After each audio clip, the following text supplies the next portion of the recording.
Hi guys, and welcome to our tutorial video today on Football Manager Youth Development. So, we've already covered the positions on the park, what you're looking for in a goalkeeper, defender, midfielder, striker. We've already covered those. Now, what are we looking for youth development? So, you found your youth prospect. For us, here he is, Ben Allingham. You've went through his stats, you've compared him to what you now know you're looking for when you look for a wing back. Maybe he was a defender right, as Ben Allingham is here, but you've coached him up to a wing back. We'll talk about how to do that in a moment. But you figured out Ben Allingham. I've found you. Actually, I produced him as a regen. You've brought him in. You've produced him as a regen. However you've got him, you fancy him as your wing back. You know he's got great physical stats as he does here. His mental stats are very, very good for a youngster. And he's good at the technical stats that we've talked about, or at least decent and has room to grow. So you've got a keen eye and you see Ben Allingham, you're going to be my wingback in the future. What do you do? So you see, what are we at? We're at 2023 just now. You see Ben Allingham, 2027 is going to be the starting wingback for Man United.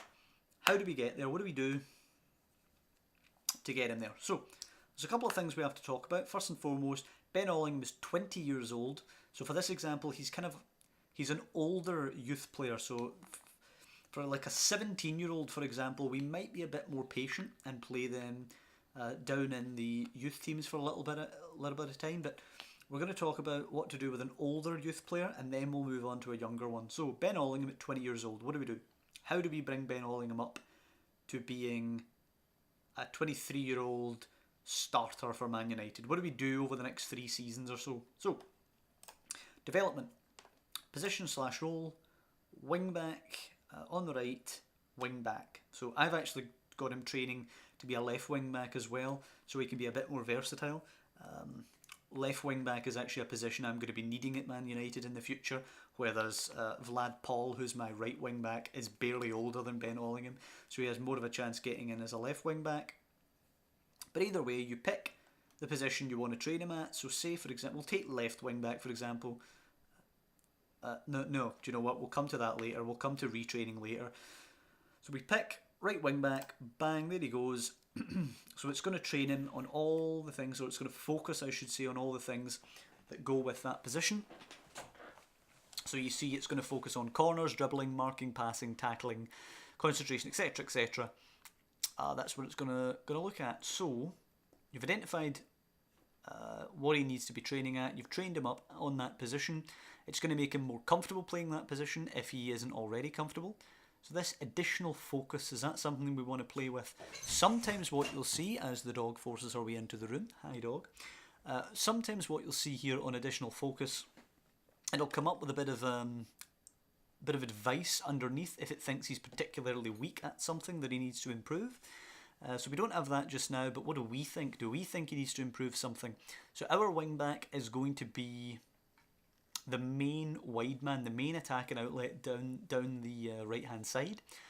Defensively, he needs to be able to mark, which is 14, tackle, which is 13. Both are pretty good as they stand, and they'll improve as he ages. So they're fine. Don't think they need any additional focus. So maybe his offensive duties, crossing. So his crossing's only 9. We don't fancy that. Maybe in the next 3 years it goes up. Maybe it goes up to 12. That's fine, but we'd like it a bit higher. We go additional focus, and we just simply select what we fancy. So crossing, for example, we fancy crossing, and then how do I know if he's getting better? How do I know if this is working? So we've advanced 10 years down the line, 10 months down the line or so. We haven't actually, but use your imagination. We've advanced 10 months down the line. Is his crossing getting any better because of the additional focus? Well, click crossing, and it will give us this sort of graph. And you can track it. Down the bottom you see the months, of course, of the year. For the season. So we started at an 8.8. This is something that a lot of people don't realise. Your stats aren't just 8. Your stats are 8.2. It starts at 8.0, then it goes to 0.2, 0.4, 0.6, 0.8. And when it goes above 5, So 0 0.6 and 0 0.8, it will display as the higher number. So for example, Ben Ollingham with an 8.8 crossing would have displayed as a 9. So that was him in August. He was still 8.8, still 8.8, all the way up until January, where it went up to a 9. So it wouldn't actually have moved, it would still have displayed as a 9. And now that we are in June, it's still a 9. So obviously we haven't focused on the crossing just now, but that will go up as we see the additional focus working its magic on him. Let's actually take a look and see if... I don't believe I'm currently doing this to anyone actually. Let's see if we can actually see any... Oh well, positioning there on Vallejo. It was a 15 back in August, and it's now... It was 15.4 and it's now 16.0, which is pretty good for a 20, 25, 26-year-old player. So it did move up quite well for him.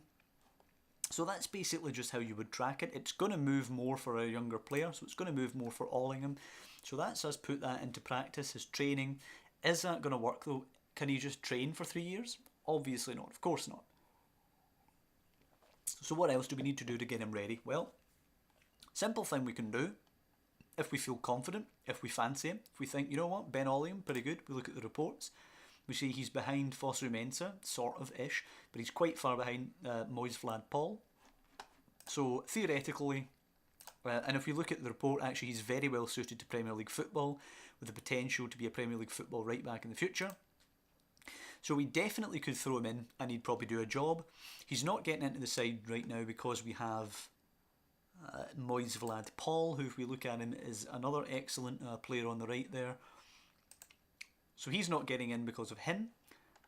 We have a couple of options at this point. First and foremost is what I've done just now, loan him out. Go into offered clubs here, loan offer, and then we can try and loan him out to a club, get him some first team football. He's an excellent player, so surely somebody will want him to play first team football. And we've got a host of options here.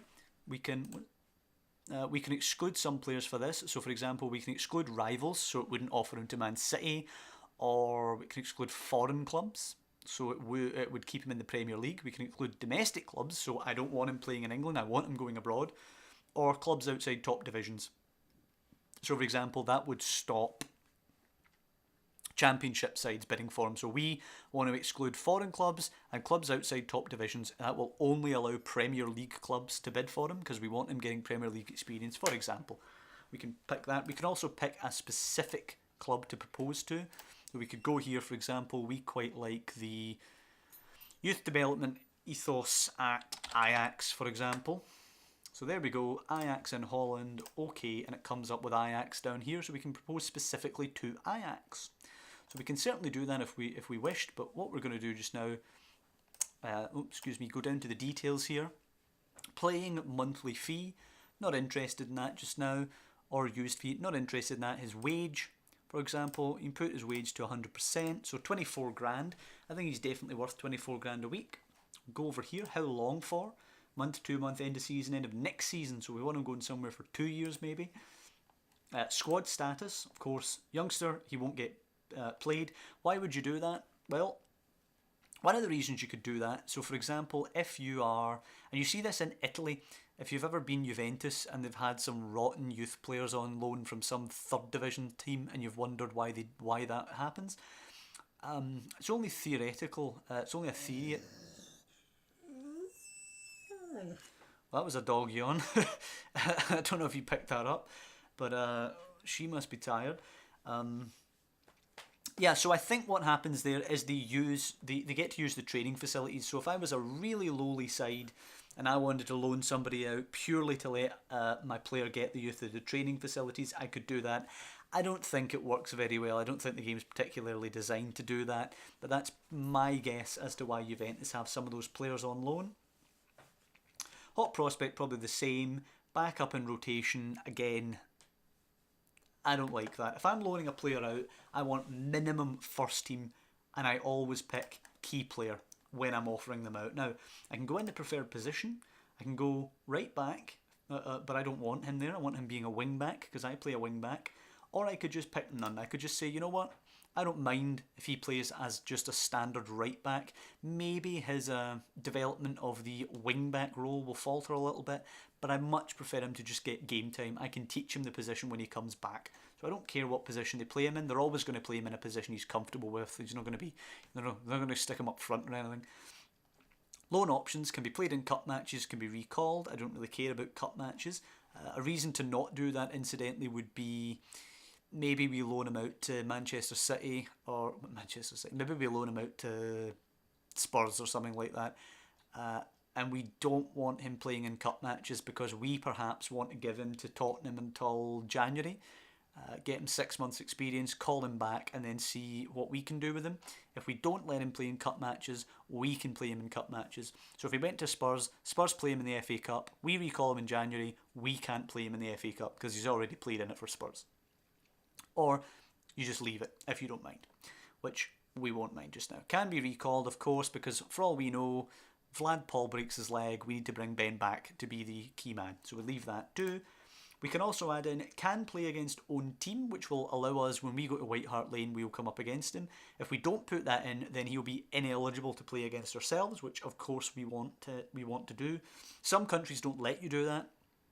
I think in Spain, for example, you're not allowed to do that. Or is it Spain? Can you do it in Spain? You might be able to do it in Spain. I don't think you can in Holland. In Holland, if you're on loan at another Dutch club, then you can't do that. So they always get to play against you. You can't disallow that. Can play against own club's B team. So, for example, we might loan him out to, let's think, if you're Barcelona, you're loaning a player out to a lower league side, but Barcelona's B team is actually in that league. So you can allow him to play against Barcelona B, which is a pretty nice feature there. Loan cannot be terminated. Not entirely sure why you would do that. Perhaps it will entice more clubs to bid for him. And can play for parent club reserves. So I've never done that myself, but I suspect what that means is we loan him out to, we'll say Ajax in our example. Ajax aren't playing him. We say, okay, do you know what? I want him getting game time, so we'll come back and play for Man United under 23s while he's not getting game time at Ajax. I suspect that's what that is. Excuse me while I take on a refreshment. So I think what I would want to do, pretty much as is, then you would click offer to clubs, offer Ben Olling to clubs, confirm, yes. Now, the eagle-eyed among you might have realised I've actually already done this, and the response we got, Ajax bid for him, they want him for 7 months, they will pay his entire 24 grand a week, but they only want him as a rotational player. Arsenal have incidentally bid the same. I don't like that. I'm going to reject all of those offers because I don't like him being a rotational player. What I'm going to do for the purposes of the demonstration, offer him out on loan. I do not care how much you pay, but I just want him to be a key player. So we'll jump forward a day and see what we get back from that. I'll be disappointed if we don't get a whole host of offers here because he's an excellent player. Somebody should want him. Let's see. No, we got exactly the same offers again. Apart from we were offered 0 wages this time. Did that come through again? I'm actually not sure. Yeah, I think it did. Anyway, the point is, that's the theory. Sometimes it's hard to get bids for them in. You will be able to find somebody who'll want him. Going through a process like that, that is actually kind of annoying that it didn't work. Why did it not work?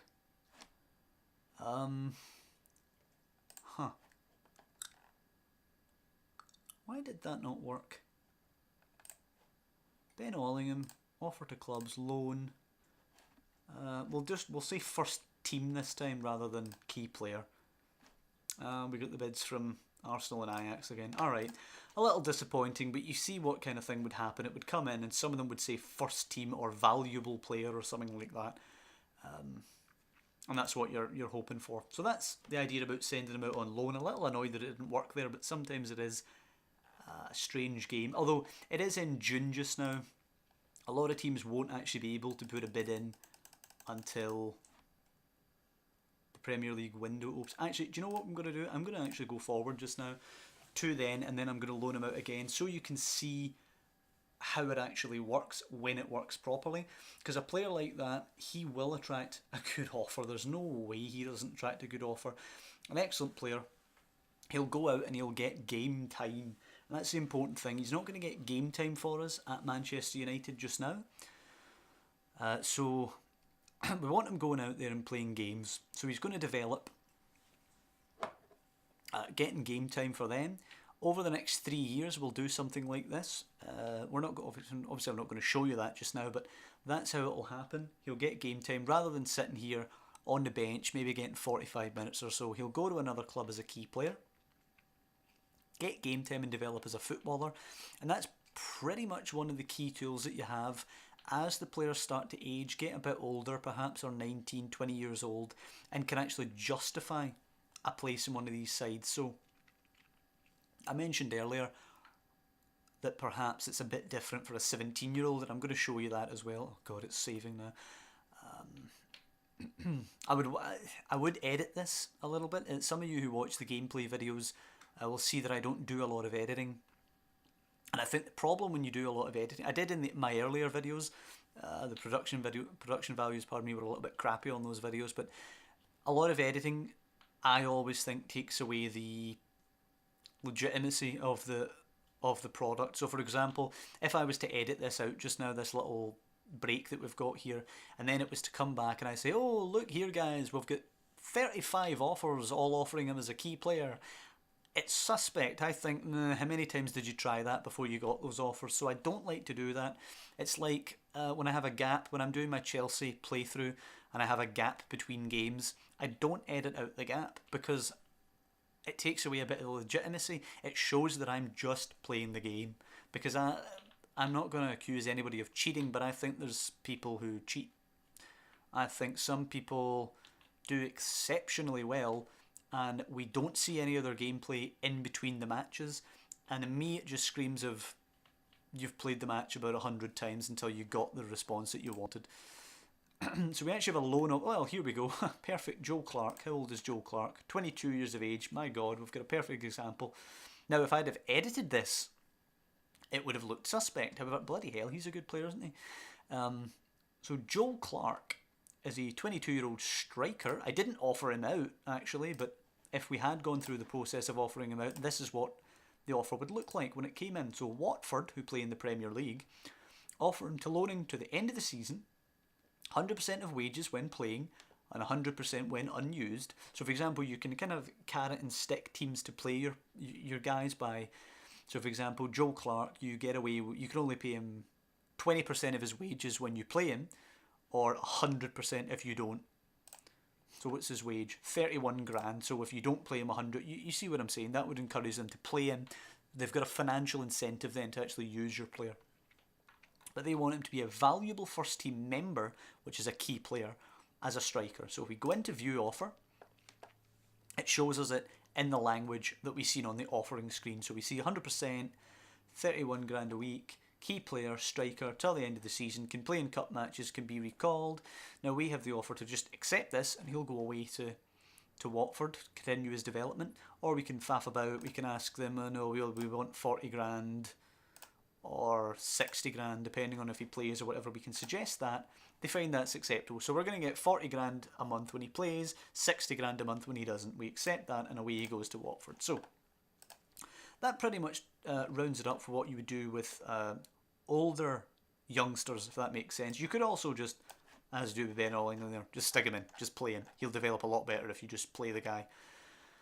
With younger players though, so if we drop down here to our under 18s, sort them by potential, we have Stephen Wolf, who's a 17-year-old centre-back here. Looks a bit meh, looks okay. So we know our philosophy. Our philosophy is that we have ball-playing centre-backs and we want to raise our defenders to be ball-playing centre-backs. There's no point in getting an absolute monstrous tank if he can't fit into our philosophy. And I'm sure a lot of you guys will be developing a philosophy of the football you kind of play. So if we go to development, and go to his position and role, we can go to defender centre, select specifically ball playing defender. And we can go into his additional focus. Interestingly, he's been working on positioning. Let's see how it's gone for him. So back in July, he had a 10.0, and as you can see, a big upward curve.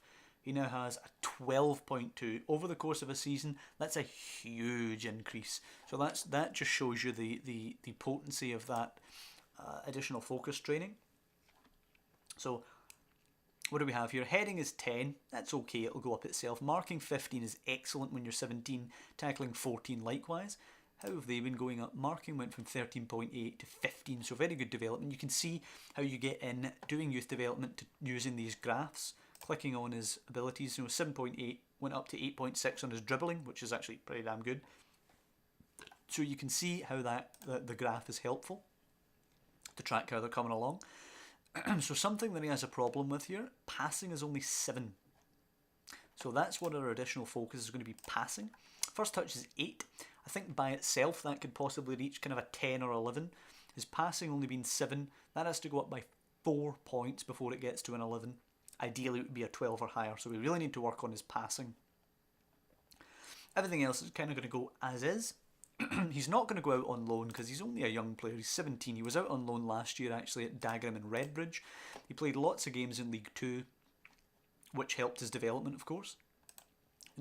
His positioning that went up all those points and such was when he was out on loan at Dagenham and Redbridge. Lots of teams want to loan him, so he probably actually will go out on loan, but for talking's sake, we'll assume that nobody wants to take him. We would focus on these things, and he'd be playing in the under-18s. If we thought he was coming along really well, he could get some cup games and things like that. But another thing that we didn't talk about for the older players who were looking to loan out, development tutoring. So it's not going to let us do it just now because everybody's on holiday, but basically you go into that, pick a player. So we could pick Vallejo, train, bump, there we go, he mentors him. Determination 10, whereas Vallejo's determination, if I can find him here, Vallejo's determination is 15. So that would actually rub off on Stephen Wolf, and his determination would go up, which increases his desire to train, which is going to make his stats go higher, of course. So that would help out a lot, and that's how I would handle a lot of these 17-year-olds, give them training like that. A couple of them, obviously like Stephen Wolf here, do get to go out on loan, which is the preferable option if you can get them to be a key player. So for example, he went to Dagenham and Redbridge, 24 starts in the league. Definitely what you want to do. So let's, for example, offer him out as a key player. I don't demand any wages for a 17-year-old or anything like that. So let's, for example, do we need to run through these? Let's just run right through all of these messages. I'm going to go back and play the game in the future, obviously. I'm not going to... This isn't me genuinely continuing my Man United save. So we're going to go forward. We got 33 loan offers for Stephen Wolf, right? And you tend to get a lot for these promising youngsters. So a lot of them cover... rotation, first team regular, rotation, cover. You're looking for valuable first team player, of which I don't see any. No, none. Right, so then you're going down to first team regular. So there, for example, Bolton Wanderers in League 1 want him as a first team regular. Definitely. I would be accepting then anyone who's in League 1 and wants him as a first team regular. So I think you'll find nobody higher than League 1 will want him as a regular. Let me just go down and confirm that real quick. No, that's how it's going to go. Everybody who's Championship or higher will want him as a rotation. And anybody who's League 2, I'm not going to accept because he's going to get a chance to play in League 1 for Bolton or for Bristol Rovers or for Bury or whoever, or Bury or whoever. So that's what you want to do there. You want to go through, find everybody who's League 1 or higher, but I don't think there is any. League 1, first team regular, tick. Down, do all of that. Then, well, let's actually do that real quick. Yeah, Bolton, Bristol Rovers, yeah. And then you can see you've got this button here, respond to all offers. Click that. Reject all unresponded offers after you have went through and accepted all the ones you want to. Reject all unresponded, yes. Boof, all of them will just do it blanket. So now he can decide whether he wants to go to Bolton or Bristol Rovers. And that's basically how it goes. That's basically youth development. So let's have a little look at someone now who we've put some youth development into. He's not a wonder kid. He's not an exceptional player by any means. So let's have a look at. Oops. Let's have a look at Regan Poole.